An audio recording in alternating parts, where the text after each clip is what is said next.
Да ви кажам, значи преку глава ми од тоа треба да го рестартираме системот, Само брмбаме, само нешто збориме, а системот си тера по старо.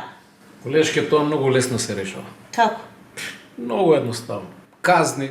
Само казни, бе. Абе, сите луѓе на оваа наша планета сакаат да го зафркнат законот. Ама, кога има казни, ги ставаш во ред. И сите се како попчиња.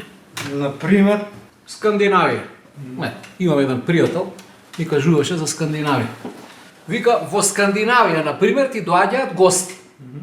И седите, нели, пиуцкате, вамо, таму, 2 сати, 3 сати, и ти гледаш дека твоите гости се напиле.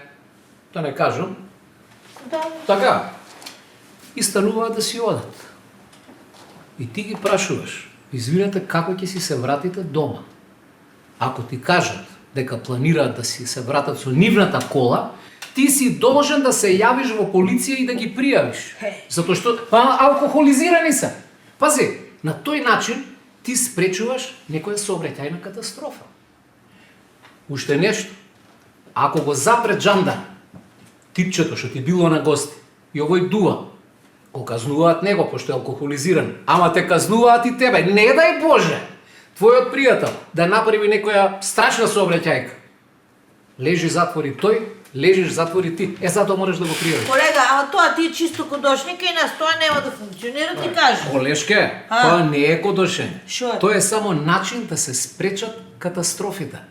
Значи, дојде кај мене на гости, се начука, се во ред, фати си такси, фати си јавен превоз. Немој бре да убиваш луѓе по улица.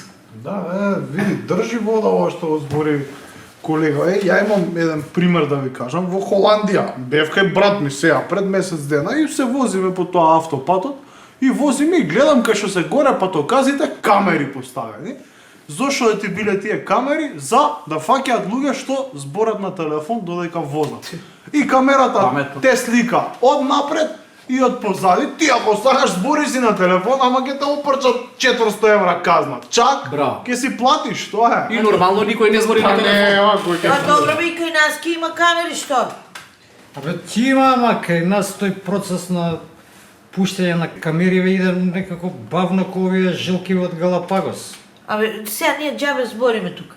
Види, ние сме чист пример. Ако ние не знаеме да го инсталираме системот за камери, треба да викнеме некој од страна, од запад, така? Апсолутно. Дај му на човекот 10-15 илјади евра, ќе го инсталира системот, за 2 месеци ќе си имаме систем за камери. Решен проблемот. Апсолутно. Тоа така е. Управо е колешката. Ама изгледа некој не ќе бе тоа да се Еко, направи тоа. има нешто. Управо е колешката. Што побрзо инсталираш систем, толку повеќе казни. Што повеќе казни, толку помалку будалаштини по булеварите и автопатиштата, дивење со коли. Ја лани бев во Италија. И со колата полукружно свртев преку пуна линија. Ама бе ќур. И гледам никој не ме виде, викам ќути куртули. Која завчера на домашна адреса ми стига да платам казна. Од Италија казна му стигна. Па така треба бе. Ама од сега па натаму ја низ Европа нема да грешам. Овде ќе си терам по нашки. Казни, само казни, ако сакаме да преживееме тука, ако не, не. Така е. Така е, ама да нема Вујко Владика, председател на држава, председател на партија, врски, мрски, ова, за сите бе да важи. Така е. Така е. Мали, ајде бе, донесе 4 кафења да се расониме. Ајде.